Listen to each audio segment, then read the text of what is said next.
Welcome to Talented Universe on this wonderful day in October. I can't believe it's October. 8th of October, 2024. It is,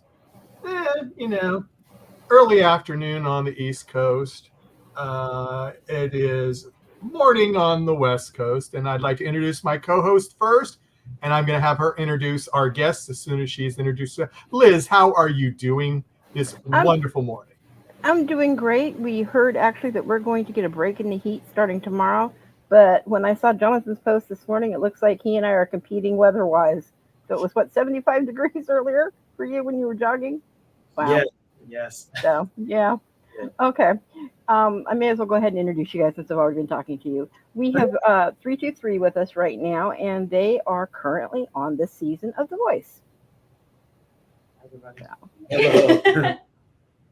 Yeah, so do you want to each introduce yourself, however, which way you want to do it? Yeah, or do you just want to be known as 323?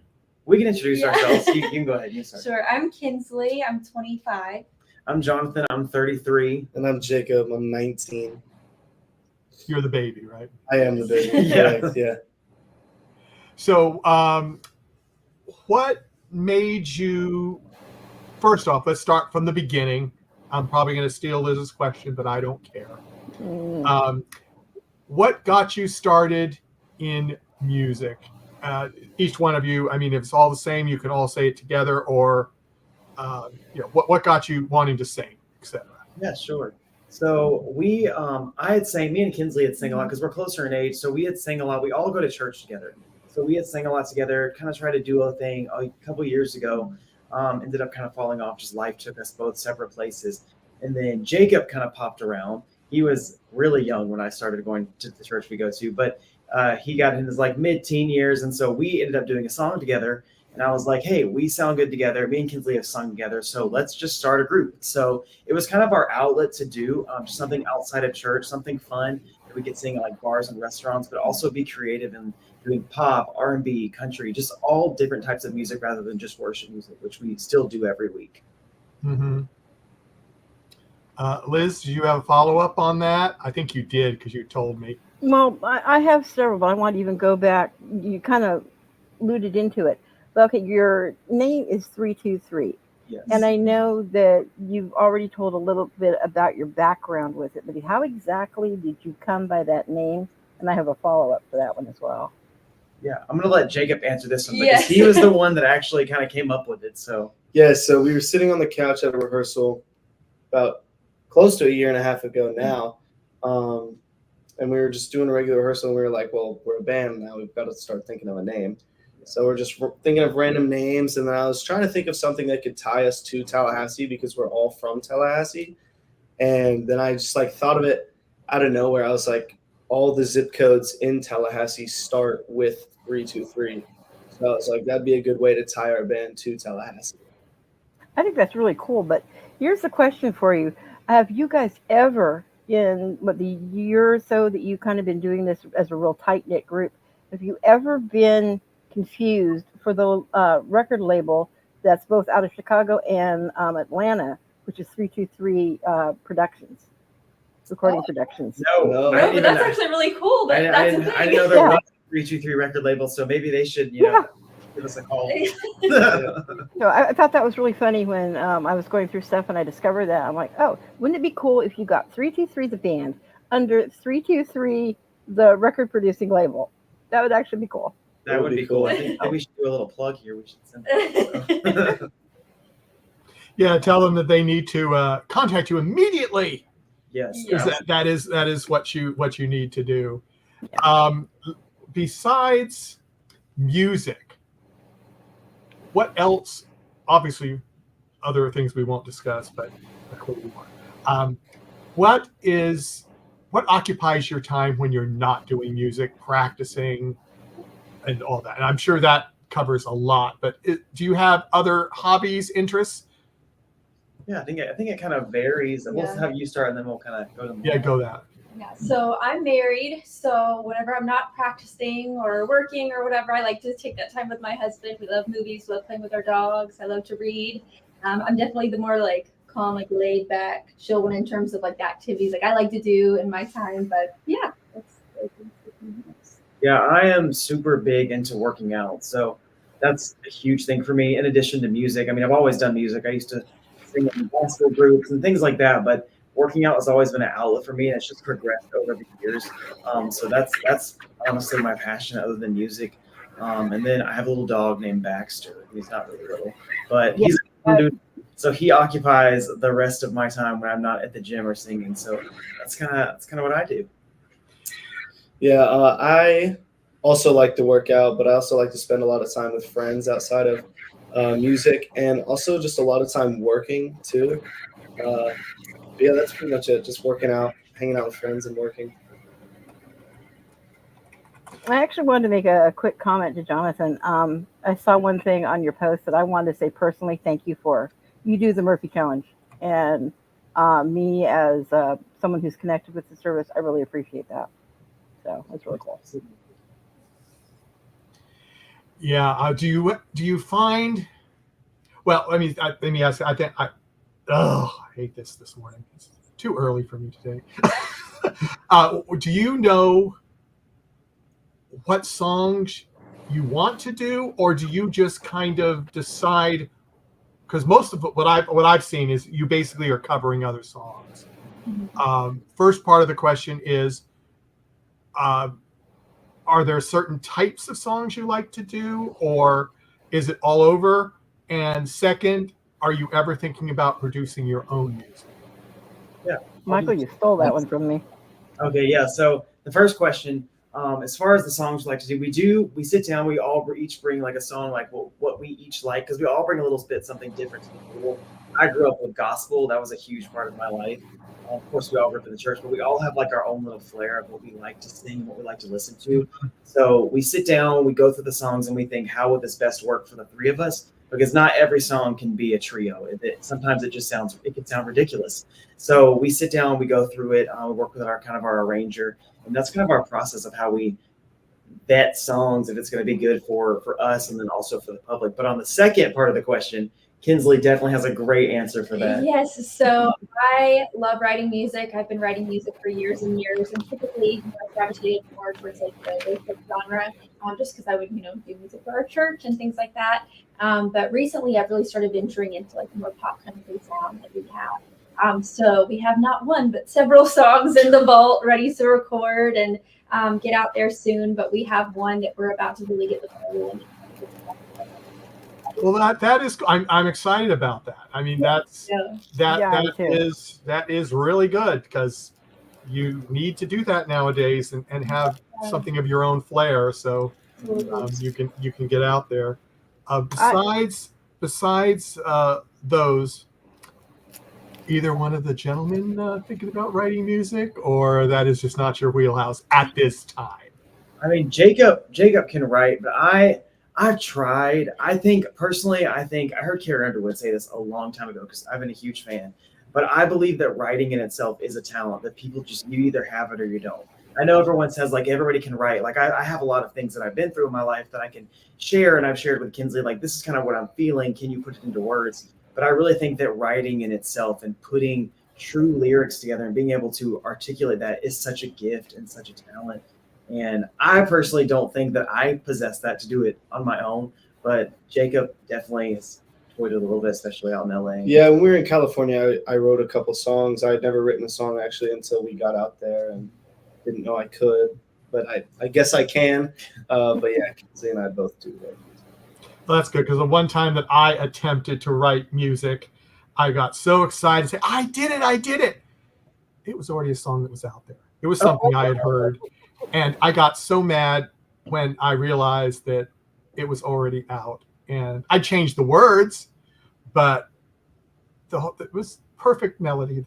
I was like, no more, not doing that again. So I'm not doing that again. That's a very real thing. Whenever you write and you accidentally plagiarize, and then you have to quickly pivot, change. I just dropped the whole thing, and I've never attempted since. I said that was just too devastating when I thought I'd created it, and hey, I'll create something else. I have a question. Go right ahead. When I've listened to your music, especially with a lot of the covers and everything, you guys have, to me, almost a Lady A sound mixed with the way your harmonies go, almost some of the Gaither combinations and trios. Yeah. What do you? Oh, I saw Kinsey smile on that one. What do you guys think are your best influences going through with your music and what you've listened to? Obviously, you've said different things, but who do you think are your biggest influences? I definitely say that gospel. I mean, overall, like that's a huge influence for all of us. We all love gospel. We grew up in different eras, of course, of gospel. I grew up with the Gaithers and like strong Southern gospel harmonies. So I definitely think that is probably over all the genres that plays into what we do, because I mean, we sing harmonies in church all the time, and gospel music at the end of the day is in its harmonies. It's so Exactly. the history is so rich of the groups that we all have loved, and we would love to basically resemble ourselves after. So I would say that's the overarching theme of our group. Yeah, and for months too, we really tried to draw like inspiration from the VA, like you said, and you know, just in terms of how I write, I tend to lean like more towards their style of music. So I think the music that we'll have coming out is going to kind of resemble that more so too. It's going to be very interesting. It's something I definitely am looking forward to with that combination. It'd be really, really interesting to do. Now, with other interests, let's go back to that a little bit more.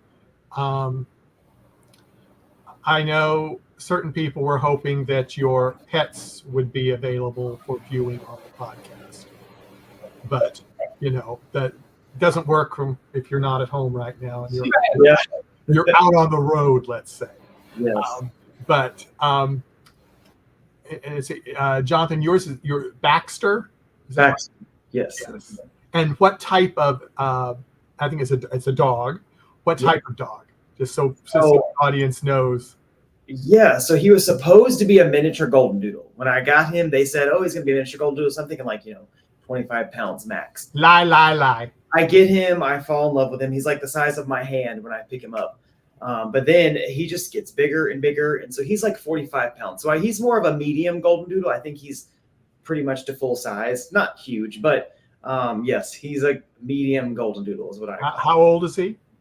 He's about to be 3. Oh, yeah, so that is his max then. Yeah. I understand I was supposed to have a small dog too, 15, 20 pounds, and mine got 45 also. Yeah. So I understand that. Yeah, they don't always tell you the truth, or just genetics just kind of do fun things. Exactly. Maybe I've always wondered, like, do they actually know? Like, how do you know that it's going to be like 20 pounds or 40 pounds? Like, that's the thing. If I was a golden doodle breeder, I'd be like, I hope, but I don't really know. Yeah, well, they can't do that. But I mean, I'm sure a lot of it is if they do know who mom and dad are, they look at that and that's how they judge. But I mean, sometimes it can not happen the way you think it's going to happen. Exactly. But I don't know. Jacob, do you have any pets or? So I live on my own right now, but back at home, I do have quite a lot of pets. Yeah, I've got like 4 cats, 2 dogs, and like 18 chickens. So. Oh, that's not many animals at all. Not many when I grew up. I grew up on a ranch, so yeah. So you know what it's like, yeah. Oh yeah. No, that's not many. And Kinsley, you said you had a dog? Yes, I have 2 dogs. 2 dogs. That was one is a Labradoodle, and he is massive. So he's 85 pounds on his hind legs. He's up to here on me. He's absolutely giant. He's a big teddy bear. And he's 3. And then we have a little rescue dog who's like a Chihuahua Rat Terrier mix, who's like 13 pounds. So their size difference is really comical, but they're like best friends. That's what I was going to ask. Are they best friends? Absolutely. Well, that is great. I mean, yeah. I only had 1 dog growing up, and I thought that was enough. But chickens and everything, that's a little much. Yeah, it's a lot. His mom brings eggs to church. Yeah, which she is kind of does. cool because I don't have to, buy eggs. Eggs are like $10 now. So Yeah. definitely helpful. I will say we reap the benefits of his chickens. Yeah, So, she brings like a couple cartons every weekend. Well, that will help. Yeah. Yeah. Yeah. But that is wonderful. Liz, anything over there? Actually, yes, I have a question. We've had a couple of guests in the past that when they have either gotten the phone call that they were accepted to The Voice, or they were accepted for whatever in the next round, they've had weird responses, or it's happened. One person was like, "Oh, they didn't believe it," or anything. Did you guys have any weird things when you got it? Uh-oh. some weird things. So they got the call first apparently, but I almost didn't answer because I was in the shower.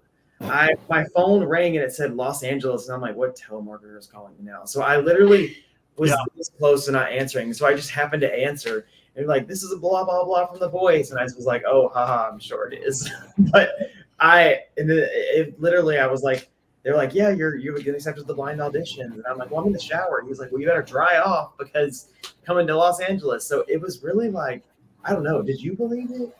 It was honestly so crazy. And I feel like every round where we got a phone call, it ended up with like a three-way phone call of us like screaming. Yeah. Like it was, because it's just such a surreal thing. But yeah, I mean, like, it's hard to believe, but it's also super, super exciting. Yeah. Well, I can imagine. I mean, it's. I get telemarketer calls all the time, and honestly, I don't answer them anymore. I mean, unless I'm expecting someone to maybe call me from a number I don't know, that's the only time I answer the phone. So I can imagine. And if you kept hanging up for months and missed the opportunity, I'm glad you picked up the phone. Yes, That's true.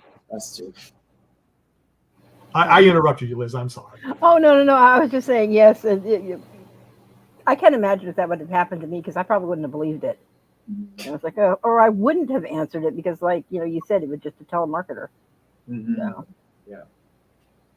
But I did have one question for you regarding your experience on The Voice, and a couple of things that you guys have done, kind of, I wouldn't say to prepare you, but I'm sure it did help prepare you. You did a talent competition, to my understanding, but a few months before, or was it like a year or more before? And you came in, I believe, second place. Yeah. Did that help you guys at all? Absolutely. We did this talent competition last summer. So we were out in LA this summer filming The Voice, and literally like a year prior, we were competing in like a competition just for the panhandle of Florida. But I feel like it really did help us, and it helped solidify us as a group too, because that was kind of the first big venture that we did together. So that really helped solidify our sound, get like regular practice schedules in place, and it really just gave us the confidence to take that next step. It was a lot of validation, and it was a really great experience for us. And we didn't have a name before that. That's when we had to come up with a name, because they're like, oh, you have to have a name to enter, and we're like, what are we gonna? Because Tallahassee is known for like its Canopy Roads, and I'm like, we're not country enough to be like Canopy Road Band or whatever. There's already Canopy Road Band, but we didn't fit that vibe, and so we never imagined that we would name ourselves 323, and then a year later we'd be on The Voice with the same name. Yeah. That's like what's just so surreal with us, because we were literally had to come up with a name really fast, and that's what we came up with. So. And then hearing our band name come out of Reba's mouth was like, yeah, what? that's like actually wild. What's it like being around the coaches and just the whole production staff? Is it still surreal, or has it hit you? I'm on The Voice. I don't think it ever really hits you, like sinks in. Like it's so surreal, like from seeing the coaches, like to working with Reba, to just seeing, the stage with the big V like everywhere.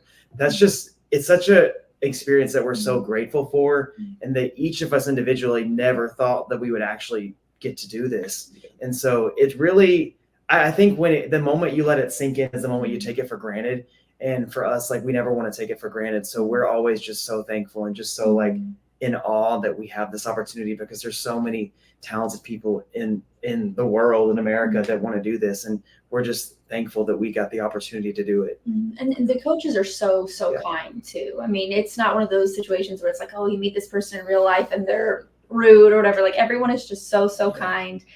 Getting to work with Reba, she's just an incredible person. She's the same, bubbly person as she is on camera and off. And so that was just a really, really incredible experience being able to do that.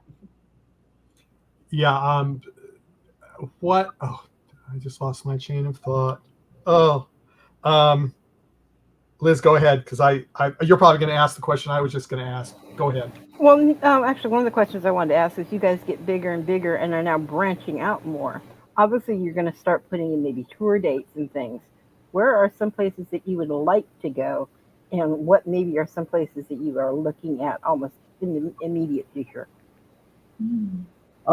Right now we're branching a little bit more towards like probably the Panama City area.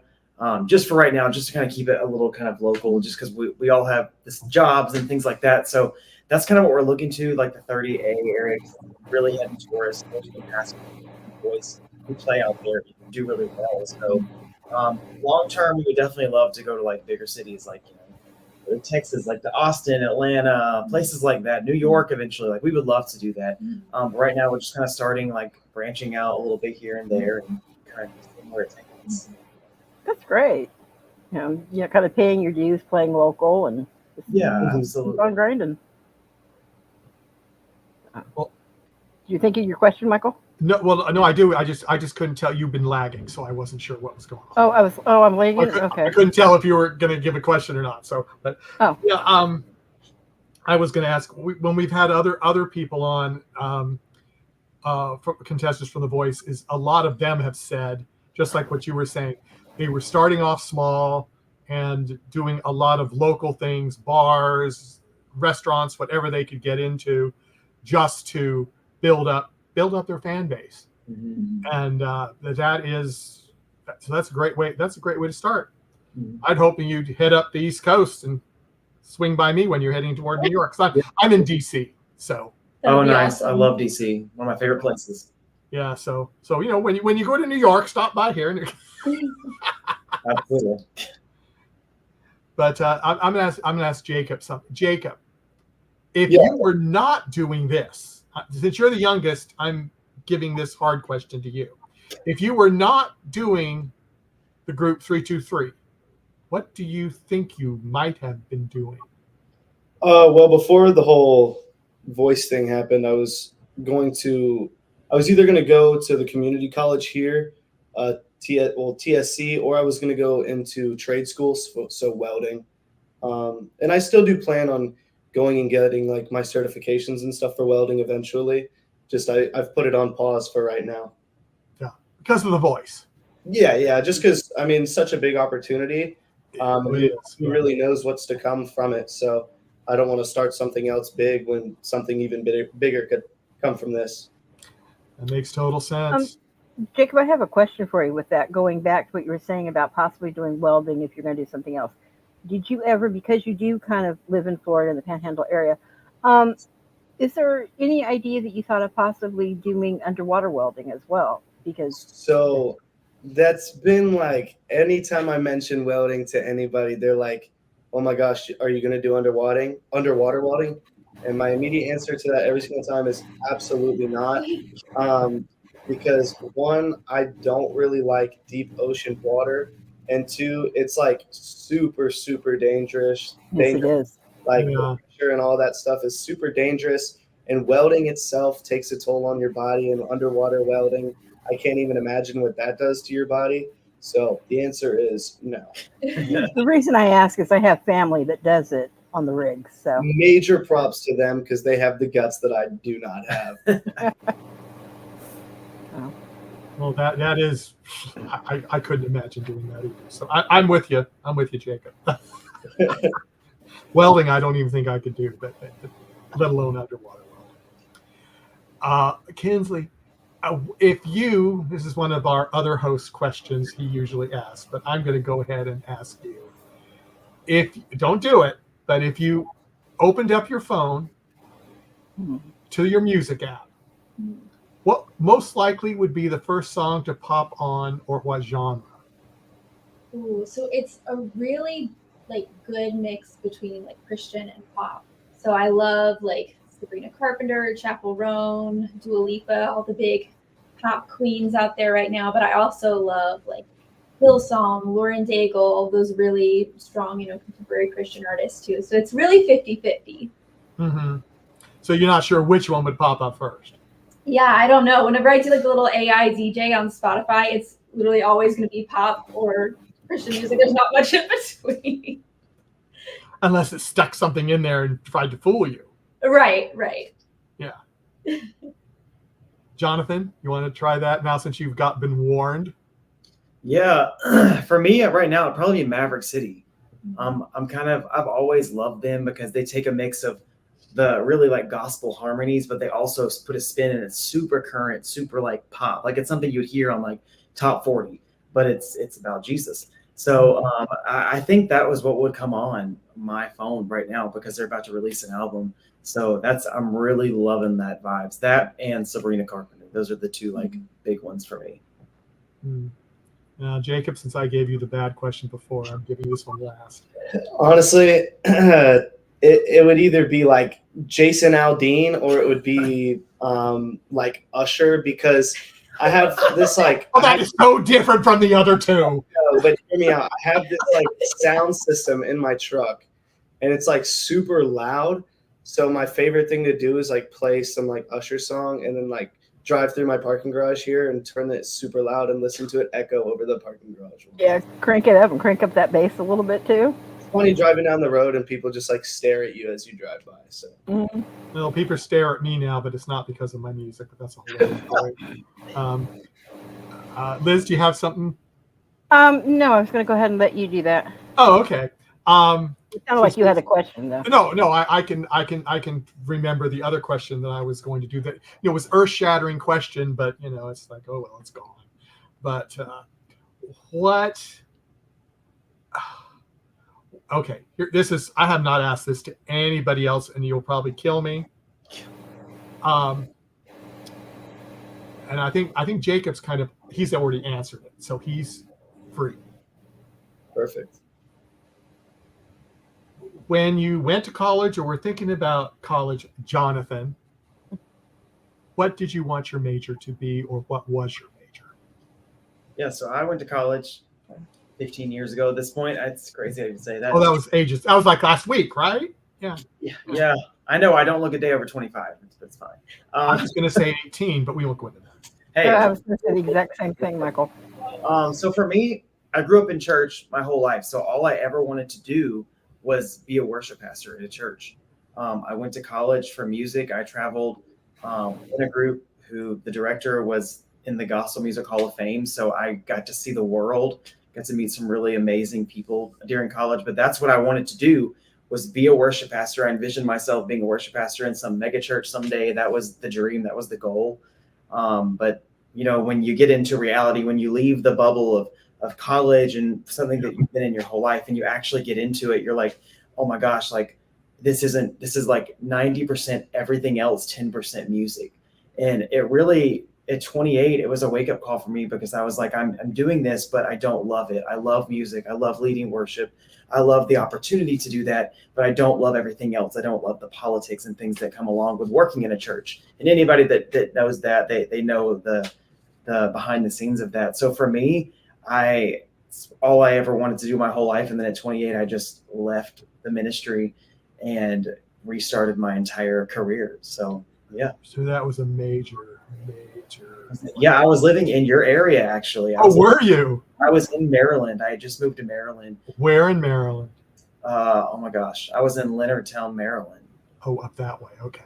Yeah. So I was there for 3 months. I was at this job for 3 months and was like, hey, like, I hate to do this, but I don't think this is the career path. I don't think this is good for me. And I literally gave them a month's notice and then moved back to Tallahassee with no job. Like my major was in music. My whole life was in this one thing. And I was like, you know what? I need to start over. I need to figure something out. So that took guts. It did. It was very scary, I will say. To say the least. Yeah. Kinsley? So for me, I originally wanted to do music in college, but the school I went to Florida State here in Tallahassee. whenever you audition for the music program, you have to bring like these classical pieces to the table. And I feel like my voice lends itself more to like pop and country, not really like classical Italian songs. And so of course when I sing it, it's not sounding at all how I hoped or dreamed it would sound. And so surprise, I did not get into the music program. But I think in some ways it's kind of a blessing that I didn't, because I think it can get really easy to get bogged down in that and lose your sense of awe and wonder for music. If you're like really like hitting the ground running like too much with it sometimes, like in a school setting in particular. So I ended up going English major route, and that really helped me for my job in marketing as well. There's a lot of writing involved and creativity. So I did marketing for several years. I left my job right before the show. But yeah. Well, that's interesting too. And it all got you all right to this place, being on The Voice with Reba McEntire. I have an odd question for you guys. Okay. Since all three of you work so closely together and also are so close together as far as a band, who is the messiest of the group, and who is the procrastinator? I think he's Jacob's both of those. Probably both of those. Wow. Well, he is the youngest, Liz, so. I'll give him a pass. Yeah. He's 19. Yeah. Precisely. Yeah. Let me just say, anybody in the chat room that wants to ask a question to 323, we're not going to be on much longer, so get your questions in now. Please do that. And if you don't, you miss out. But knowing what's coming up for you, I know it's going to be scary. I know it's going to be exhilarating. Are you ready? Yeah, I think so. Yeah, we're excited for whatever opportunities this brings, for sure. And I'm excited to watch it back too, because I've been telling people, I'm like, it's such an out of body experience. So like when you watch it back, you're like, oh, I forgot that this happened. So Do you look at it and go, oh, that's not really me. That really didn't happen, did it? it's a very weird feeling, but there were just some things like on our blind audition that the coaches were saying. I'm like, oh, I don't remember. that. Yeah, So I don't remember half of the stuff that happened. I don't remember that even happening. So. Well, my other co-host that I have normally when he couldn't do it today, but he was on The Voice 9 years ago in South Africa. Oh man! And he told me, after I got to know him, and he told me, he said he didn't remember one thing from his blind audition. Yeah. Not one thing. He said it was a total blur. Yeah. Is that kind of what you all felt too? Or did you remember a little bit? A little bit, like bits and pieces, but I mean, yeah. I will say, it was a blur. yeah, the main thing I remember is, like on the show when it says the next artist is entering now. Oh yeah. And when that happened for us, I remember like I started I was like, oh, I feel so sick. And then the other night, whenever we watched the premiere of the show and I heard that little audio bite of the next artist is entering, I started feeling sick. I was like, oh my gosh, I'm having like war flashbacks. But like, I mean, obviously it was a great experience. It's just like the nerves component that like it hits you. Oh, absolutely. I mean, when he told me that, I thought about it and I go, that makes total sense. I mean, you're scared. Mm-hmm. This is something you've never done. You're in front of these people that aren't looking at you, and you're singing, and then there's that studio audience. And had you performed to that many people before? Yeah, so we sing at a really large church in town. So so you weren't too shocked, overwhelmed by the amount of people there. No, not at all. I think the weirdest thing for us to get used to is we always sing with in-ear monitors. Like I've sang with in-ears for over 10 years now. Same. And so that was the biggest difference, because you have the monitors, but then when you have the people screaming around you, I don't even remember what I was hearing. I just remember singing and being like, I really hope that I'm on key, because I can't hear anything, but it's just all a blur. So that was probably the biggest challenge, even if there would have been a challenge. Yeah. Yeah. And for me, like it wasn't necessarily the number of people that was there. It was just how high the stakes were too. Yeah. Well, yeah. It's like the people that are there, it's like, okay, these are like, giants in the industry. And Yeah. it's just, I mean, it's a huge honor first and foremost, but it's also pretty nerve wracking. Yeah. Yeah, we're very grateful for how it went. Yeah. Liz, do you have a closing question or? I think we pretty much got everything that I was Okay. going to do. Okay, well, that is not a problem. Do any of you have anything that you wanted to say before we go? If we missed something, or you got pictures of your dogs or something, or chickens?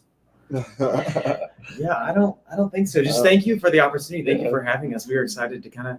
Oh, well, I'm glad you did. And if you'd like to come back again, we'd love to have you. Absolutely. Awesome. Well, thank you so Thank much. you. You don't have to sneak in a closed off area to get away from your boss. Do it in the most timely way. So. That's a secret. Yeah, we got to edit that part out. But anyway, being true to what we said, so we are going to be getting off right now. And everyone, as I should have said before, the link tree of the 323 band is below. It gets you to all their web pages, and you can listen to their music and all that other good stuff. And on behalf of Talented Universe and the NDB Media Network, thank you all for coming. We'll see you tomorrow when we have it'll come to me in a Danny minute. Joseph. Thank you.